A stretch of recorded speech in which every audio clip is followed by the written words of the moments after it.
저희가 함께 보실 말씀은 로마서 1장 8절로 17절 말씀입니다. 로마서 1장 8절로 17절 말씀 제가 한 절, 성도님들 한 절, 마지막 절 합독하도록 하겠습니다. 먼저 내가 예수 그리스도로 말미암아 너희 모든 사람에 관하여 내 하나님께 감사함은 너희 믿음이 온 세상에 전파됨이로다.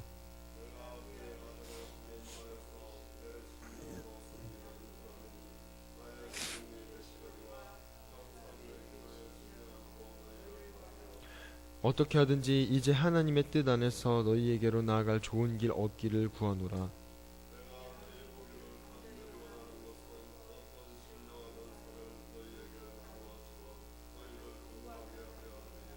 이는 곧 내가 너희 가운데서 너희와 나의 믿음으로 말미암아 피차 아니함을 얻으려 함이라.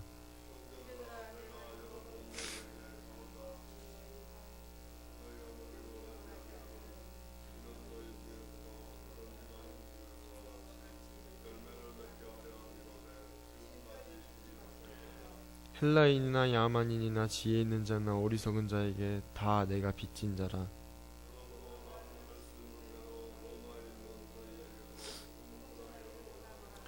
내가 복음을 부끄러워하지 아니하노니 이 복음은 모든 믿는 자에게 구원을 주시는 하나님의 능력이 됨이라. 먼저는 유대인에게요 그리고 헬라인에게로다. 복음에는 하나님의 의가 나타나서 믿음으로 믿음에 이르게 하나니 기록된 바 오직 의인은 믿음으로 말미암아 살리람과 같으니라. 아멘. 오늘 이 주일 새벽에 주의 전을 찾으신 성도님들을 주님의 이름으로 사랑하고 축복합니다. 로마서 1장 1절로 7절의 내용은 바울 사도가 자신이 누구인지를 소개하고 또 하나님의 복음이 예수 그리스도라는 것을 그 사실을 언급하면서 우리가 이 복음 앞에 부르심을 받았다는 사실을 저희들에게 강조합니다.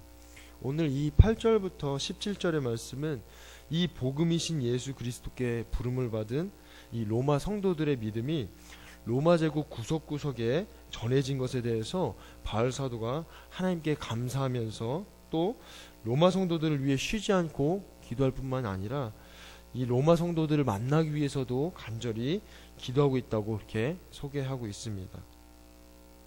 그리고 이어서 로마 성도들에게 바울 사도 자신이 가진 이 신령한 은사를 나눠주고 자신도 로마에 있는 성도들과 지내면서 격려를 받고 싶다고 그렇게 이야기합니다.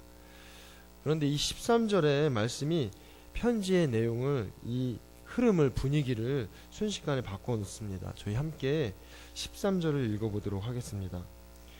형제들아, 내가 여러 번 너희에게 가고자 한 것을 너희가 모르기를 원하지 아니하노니 이는 너희 중에서도 다른 이방인 중에서와 같이 열매를 맺게 하려 함이로되 지금까지 길이 막혔도다. 이 바울 사도가 로마에 있는 성도들을 만나기 위해 여러 번 방문을 시도했는데 그 진짜 목적을 이제 이야기하기 시작합니다. 1장 5절에 은혜와 사도의 직분을 받아서 그의 이름을 위하여 모든 이방인 중에서 믿어 순종하게 했던 것처럼 로마 성도들에게도 이와 같이 예수 그리스도의 이름을 믿어서 순종하게 하는 그 열매를 맺기 원한다는 것입니다. 그렇기 때문에 이 로마에 있는 성도들에게 복음을 전하기를 원한다고 그렇게 이야기하고 있는 것입니다. 저희들 15절 말씀 함께 읽어보도록 하겠습니다.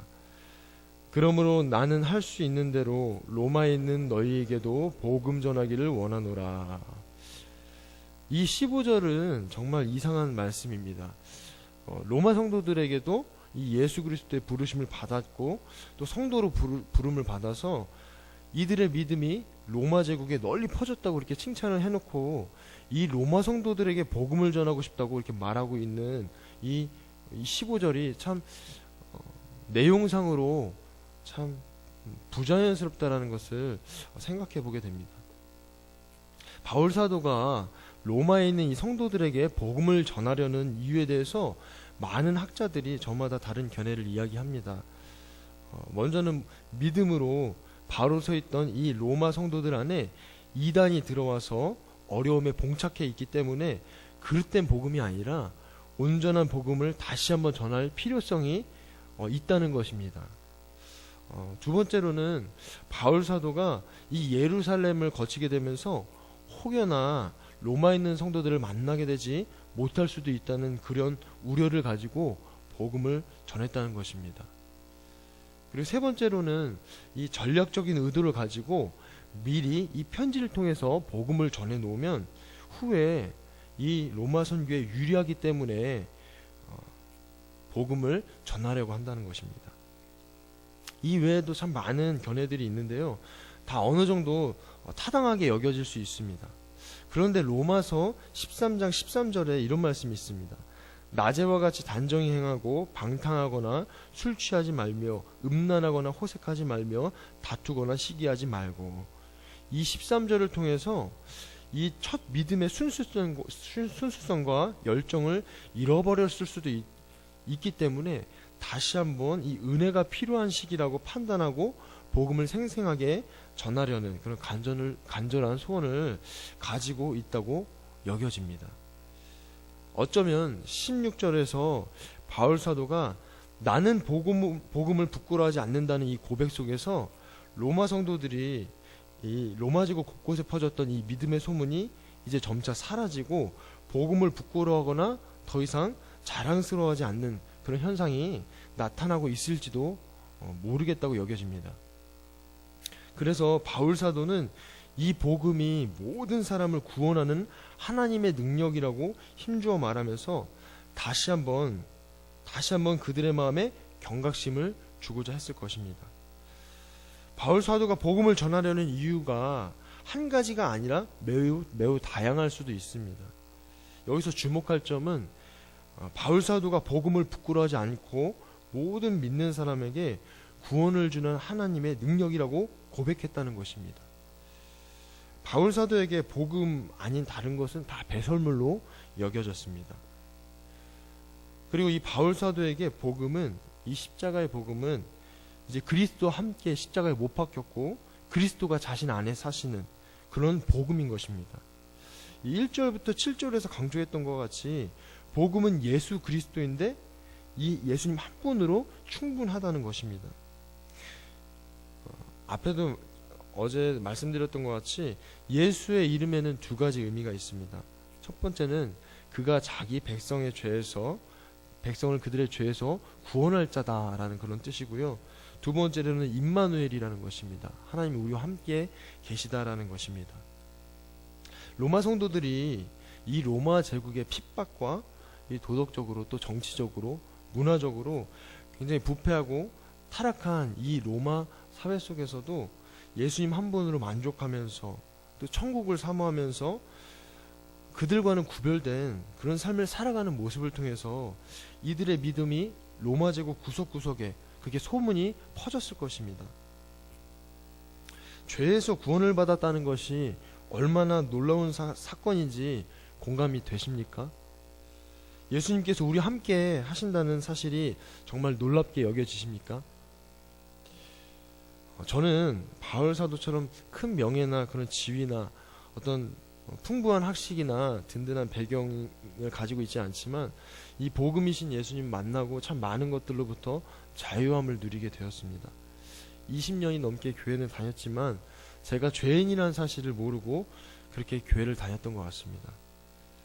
근데 그렇게 20년이 넘는 시간 동안 제가 죄인이라는 사실도 모르고 그렇게 교회를 다니다가 예수님을 만나고 제가 죄인이라는 사실을 깨닫게 되고 나서 참 많이 두려웠던 것 같습니다. 그래서 예수님을 만나고도 한동안 제가 제 스스로 저의 노력으로 이 죄를 이겨내려고 죄를 짓지 않으려고 참 많이 노력을 했었던 것을 한번 돌아보게 되었습니다. 그 당시엔 참 예수님을 만나고도 참 죄를 짓지 않으려고 참 율법적으로 참 삶을 살았던 것 같습니다. 제 스스로 죄를 짓지 않으려고 노력하다 보니까 다른 사람을 정죄하고 또 판단하고 그랬던 삶을 또 돌아보게 되었습니다. 그런데 예수님께서 저의 모든 죄를 십자가에서 담당하시고 그 피로 저를 깨끗하게 하셨다는 그런 믿음이 생기고 나서부터는 저희가 제 스스로 죄를 이기려고 노력하기보다는 그렇게 발버둥치기보다는 그냥 죄와 사망의 권세를 이기신 그 예수님께서 내 안에 계시고 나와 함께 하신다. 그 믿음으로 자유함 가운데 살게 되었던 것 같습니다. 물론 죄를 지을 때 굉장히 괴롭고 여전히 주님의 성품이 제 안에 나타나기보다는, 저를 통해서 드러나기보다는 세상의 모습들, 참 예전의 모습들이 여전히 제 안에 많이 있고, 그런 모습들을 인해서 절망하고 참 부끄러워할 때도 많이 있습니다. 그렇지만 저와 함께 하시는 이 주님을 의식하면서 의지하면서 살아가고자 하는 마음은 점점 간절해지게 됩니다. 오늘 본문 말씀을 준비하면서 이 16절에 바울 사도가 고백했던 나는 복음을 부끄러워하지 아니하노니, 이 말씀이 저에게는 나는 복음을 자랑스러워하노니 라는 그런 말씀으로 이렇게 다가왔습니다.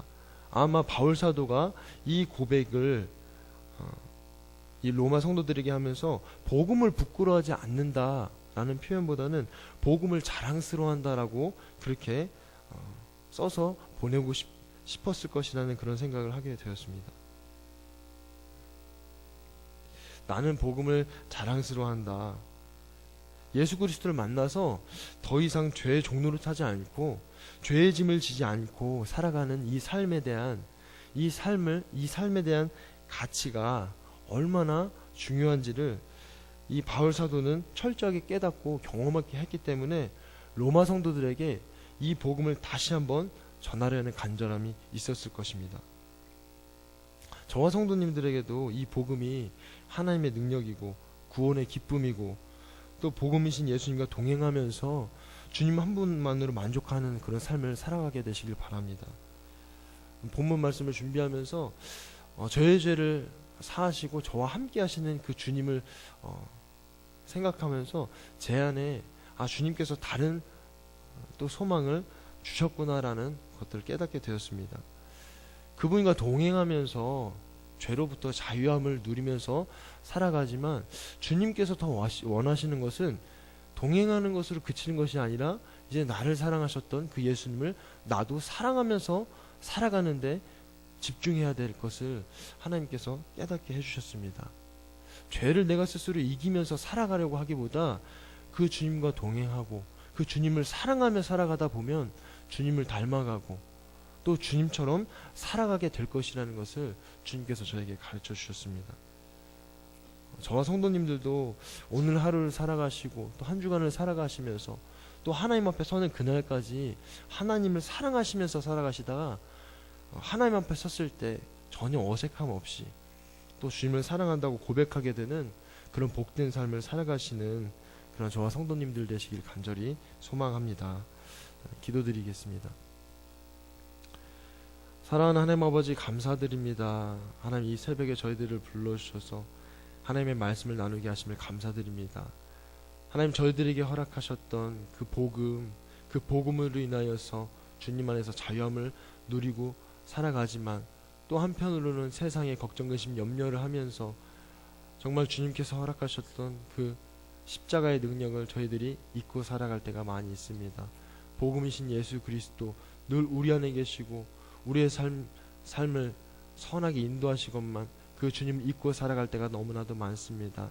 주님이 보이지 않는다고 해서 주님을 잊고 살아가는 저희들 되지 않도록 성령께서 늘 임재하여 주셔서 보이지 않으시는 주님이 더 분명하고 뚜렷해지는 그런 복된 삶을 살아갈 수 있도록 주님께서 인도하여 주시옵소서. 우리에게 그 복음의 능력이, 그 복음이 하나님의 능력이라고 하나님께서 말씀하셨습니다. 하나님 그 복음으로 인하여 한 주간의 삶이 기쁨과 감사의 삶을 살아갈 수 있도록 인도하여 주시옵시고 주님과 동행하면서 주님을 닮아가고 주님을 사랑하게 되는 그런 한 주가 될 수 있도록 주여 인도하여 주시옵소서. 주님께서 인도하실 줄 믿고 감사드리며 살아계신 우리 구주 예수 그리스도의 이름으로 기도드립니다. 아멘.